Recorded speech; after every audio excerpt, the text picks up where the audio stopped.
This is an ABP Life podcast.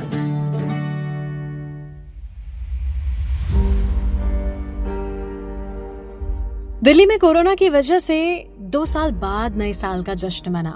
खुशी खुशी हम इस नए साल में जहां एंटर कर रहे थे, वहीं मायूसी ने देश को घेर लिया जब एक लड़की अंजलि, इसकी जिंदगी को कुछ लोगों ने खत्म कर दिया। उसके बदन पर कपड़े तो एक भी नहीं बचे। उसके शरीर के पिछले वाले हिस्से की हड्डियां तक सड़क पर रगड़ खाकर दिखने लगी। पीठ का हिस्सा हो या फिर कूल्हे की हड्डियां, उस कार के नीचे आकर सब कुछ चीख चीख कर बेहद ही डरावने मंजर की कहानी बयां कर रहे थे। न्यू ईयर की रात अंजलि अपना काम करके स्कूटी से लौट रही होती है। टक्कर होती है कार से, सहेली भाग जाती है और अंजलि कार के नीचे फंस जाती है। 12 किलोमीटर तक लड़की का जिस्म कार और सड़क के बीच घिसटता रहा और किसी ने कुछ नहीं देखा। जिसने देखकर पुलिस को बताया तो तुरंत रिस्पांस नहीं मिला। वैसे दिल्ली पुलिस का किसी शिकायत पर रिस्पांस टाइम औसत करीब 5 मिनट का है। जिस दूध बेचने वाले ने इस घटना की सूचना पुलिस को दी, उसके कुछ देर बाद में ही अलग अलग कुल 8 पीसीआर से उनके पास फोन किया गया। दूध वाले ने बताया कि 20 से ज्यादा कॉल्स जो हैं वो पुलिस को की गई 5 मिनट के दौरान ही, लेकिन एक भी पुलिसकर्मी तत्काल मौके पर नहीं पहुंच पाए। इसलिए वो खुद उस कार का पीछा करने लगा जिसके नीचे वो लड़की मौत का सफर कर रही थी।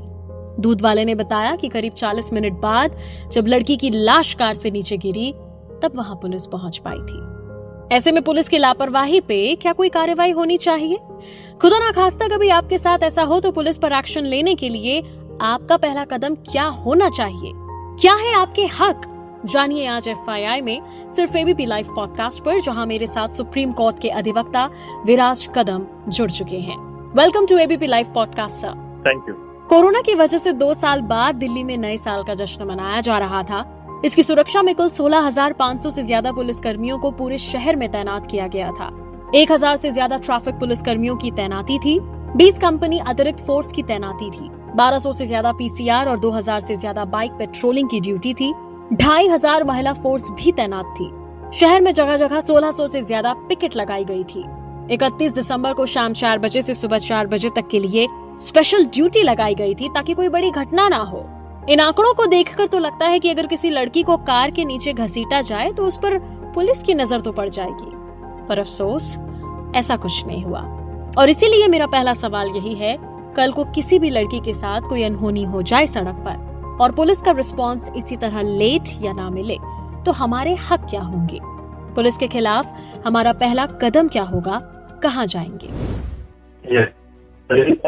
अगर कोई ऐसी घटना होती है तो जैसे हम कॉग्निजिबल और नॉन कॉग्निजिबल पुलिस कानून में जो टर्म यूज किया गया है, कॉग्निजिबल ऑफेंस पुलिस का दायित्व है कि जैसे ही किसी कॉग्निजिबल ऑफेंस की सूचना उनको मिल जाए तो तुरंत FIR दर्ज करके इन्वेस्टिगेशन शुरू किया जाए। अगर पुलिस कॉग्निजिबल ऑफेंस की FIR दर्ज नहीं करती तो कानून में प्रावधान है कि उस पुलिस ऑफिसर के against section 166A of CRPC हम कंप्लेंट कर सकते हैं और वो पुलिस को सजा भी हो सकती है। ये सजा 1 साल भी हो सकती है, उसमें फाइन भी हो सकती है या दोनों हो सकता है। अगर किसी को कंप्लेंट करनी हो तो वो किस तरह करे? ये कंप्लेंट सर करनी कहाँ पर होगी? पुलिस के खिलाफ कंप्लेंट पुलिस में ही कीजिए। और सर वो करेंगे ये? वो नहीं, थाना अधिकारी लेंगे। नहीं, अगर कोई नहीं कंप्लेंट ले रही है आपकी तो आप कोर्ट में 156(3) में जा सकते हैं, जो आप याचिका लगाते हैं, एप्लीकेशन लगाते हैं। ओके। या कंप्लेंट टू मैजिस्ट्रेट होती है सेक्शन 200। जी के खिलाफ कंप्लेंट पुलिस ही लेगी। जी सर। और वो नहीं लेंगे तो कोर्ट जाएंगे। बिल्कुल सर, बिल्कुल। निर्भया कांड के बाद ये जो पिंक बूथ बनाने के बाद कहा गया कि अब किसी लड़की के साथ कुछ गलत नहीं होगा, 12 किलोमीटर तक लड़की को कार ने घसीटा। आपको क्या लगता है कि कोई डेवलपमेंट हुआ है देश की राजधानी में? क्योंकि हादसे एक के बाद एक रोज बढ़ रहे हैं। देखिए, सिस्टम को पूरा ब्लेम करना भी सही नहीं होगा जी। डेवलपमेंट्स हुए हैं और डेवलपमेंट होना जरूरी है। तो अगर हम आंकड़ों की बात करें तो मिनिस्ट्री ऑफ होम अफेयर्स के खुद के आंकड़ों के हिसाब से उनका रिकमेंडेशन है कि 1 लाख पॉपुलेशन के लिए लगभग 200 पुलिसकर्मी, जी, और फिलहाल जो करंट आंकड़े हैं वो है लगभग 1 लाख आदमियों के लिए 150 पुलिसकर्मी। ये है देश का एवरेज। जी, अगर हम दिल्ली की बात करें तो Delhi is much better of. Delhi में 1 लाख पॉपुलेशन के लिए रेकमेंडेड है लगभग 460 पुलिसकर्मी, जी, लेकिन फिलहाल तैनात है 410। जी, तो नेशनल एवरेज से तो दिल्ली बहुत आगे, जी, लेकिन we cannot have a police officer on every corner unfortunately. बिल्कुल, तो ऐसे इंसिडेंट्स हम ये नहीं कह सकते कि शायद ज्यादा पुलिस फोर्स तैनात करने से पूरे बंद हो जाएंगे, क्योंकि ज्यादा पुलिस फोर्स तैनात करना भी लॉजिस्टिकली, फाइनेंशियली एक बर्डन होता है सरकार पर। बिल्कुल, तो एक beyond certain limit we cannot induct more force when it is financially not viable for this state government. Absolutely sir. But yes, कहीं ना कहीं कुछ तो कमी रही जिसकी वजह से ये इंसिडेंट्स नोटिस नहीं हो पाया टाइम रहते हुए और सही एक्शन नहीं ले पाए। जी सर, मीडिया रिपोर्ट्स के हिसाब से 26 पिंक बूथ जो स्पेशली महिला की सुरक्षा के लिए बनाए गए थे, इनमें ताले लगे हैं। तो आपके हिसाब से अगर आपसे आपकी ओपिनियन पूछी जाए कि इसके लिए जिम्मेदार कौन है, दिल्ली पुलिस, होम मिनिस्ट्री या कौन? इसके लिए जिम्मेदार पूरी की पूरी दिल्ली पुलिस है जी। दिल्ली पुलिस कमिश्नर ही है। आप अगर कोई चौकी ओपन करते हो, मोबाइल चौकी ओपन करते हो, पिंक बूथ ओपन करते हो, उसको अगर ताले लगे हुए हैं तो इसका the burden lies upon the head of that department. जी। तो अगर पिंक बूथ को ताले लगे हुए हैं तो इसका उत्तर तो दिल्ली पुलिस कमिश्नर को देना जरूरी है। बिल्कुल सर, बिल्कुल। देर रात घर लौट रही जो महिलाएं हैं, जिस तरह से क्राइम बढ़ रहा है, क्या सावधानियां बरतनी चाहिए सर? देखिए, सावधानियां जो है, I think I will recommend के everyone should share their live location. जी। जब आप देर रात ट्रैवल कर रहे हो, आज मोबाइल स्मार्टफोन्स तो हर किसी के पास है और टेक्नोलॉजी भी आजकल इतनी अच्छी एडवांस है। A person can track your live location, your live movement every second. जी। तो this is the best thing one can do, is to share your live location. दूसरी बात जो हम कर सकते हैं, एक मेंटेन योर ओन बाउंड्रीज, चाहे वो लड़का हो या लड़की हो। जी। डोंट टॉक टू स्ट्रेंजर्स, और जितना हो सके देर रात किसी से उलझिएगा मत, क्योंकि रात में मिसक्रिएंट्स तो बहुत होते हैं। This is not just for women, this applies to men also. जी। अननेसेसरीली किसी हुलीगन्स के साथ आप इन दिल्ली की भाषा में पंगे मत लो, क्योंकि कुछ समाज के दुष्कर्मी लोग रात को इसलिए निकलते हैं कि उनका काम ही होता है, वो यही सोच के निकलते हैं चलो आज तो किसी से पंगे लेंगे। उनका एक सार्कास्टिक प्लेजर मिलता है उनको ये सब करके। तो जितना हो सके अपना दिमाग ठंडा रखे, किसी से पंगे ना लो, ताकि आपकी कहीं लड़ाई झगड़ा ना हो। बिल्कुल सर, बिल्कुल। क्या ये जो कारण है, इतना क्राइम बढ़ रहा है, क्या दिल्ली पुलिस को स्टेट गवर्नमेंट के अंदर लाया जाए या नहीं? क्योंकि कोई भी हादसा अगर हम देखते हैं हो रहा है, देन हादसे के बाद आरोप प्रत्यारोप लगने शुरू हो जाते हैं कि ये हमारे हाथ में नहीं है, कि ये हमारे हाथ में नहीं है। आपका क्या कहना है? आरोप प्रत्यारोप तो ये पॉलिटिकल सिस्टम है हमारा। जी। अगर कोई अच्छा काम भी कर रहा है तो opposition literally act like an opposition, उनका काम है अपोज करना। जी। तो मुझे नहीं लगता दिल्ली पुलिस अगर स्टेट के अंदर आए तो ये सारे काम नहीं होंगे या गुना एकदम नीचे आ जाएगा।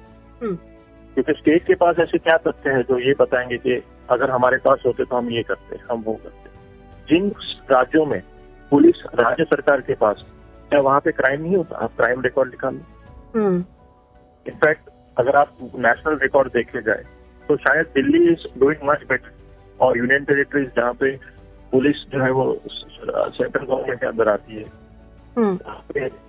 Crime rate is comparatively better. हाँ, हम एक चीज जरूर कर सकते हैं दिल्ली के वीवीआईपी एरिया है, वीवीआईपी से घिरी हुई है। We should have branch, we should have a policing branch, we should have a security branch, branch, ताकि जो एग्जिस्टिंग फोर्स है उन पर ज्यादा प्रेशर ना आए। The problem is Delhi police का प्रॉब्लम नहीं है के पास है या स्टेट के पास है। दिल्ली पुलिस का प्रॉब्लम ये है कि they are overburden because of the location, strategic location. जिस तरीके के लोग दिल्ली में रहते हैं, उनकी सुरक्षा, ये सब। जी बिल्कुल। तो हमें दिल्ली पुलिस में थोड़ा रिफॉर्म डिपार्टमेंट्स बनाने पड़ेंगे, पोस्ट डिवाइड करनी पड़ेगी, जरूरत पड़े तो वो करनी पड़ेगी। जी। और एक चीज मैं बोलना चाहूंगा कि जो मैंने पढ़ा था इस इंसिडेंट के बारे में, जी सर। जो ये कह रहे हैं कि 12 किलोमीटर तक इसकी को खींचा गया था, जी। एक वर्जन ये भी है कि ये लोग इसी एरिया में चक्कर पे चक्कर मारे जा रहे हैं। हाँ जी सर। और वो चक्कर 12 किलोमीटर के जी sir. In total. Ji.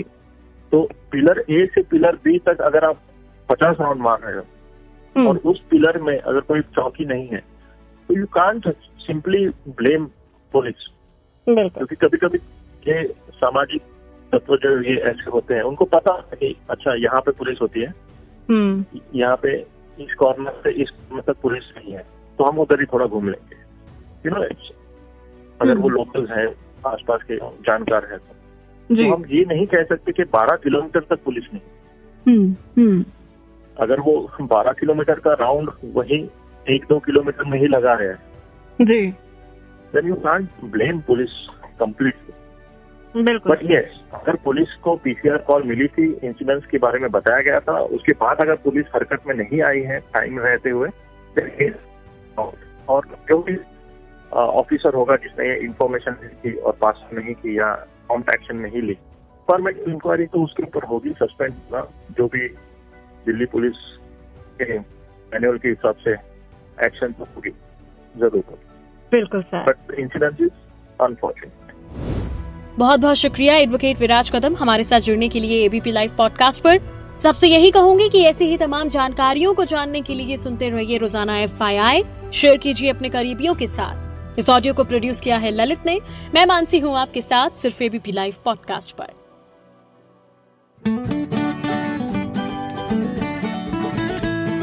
This is an ABP Live podcast.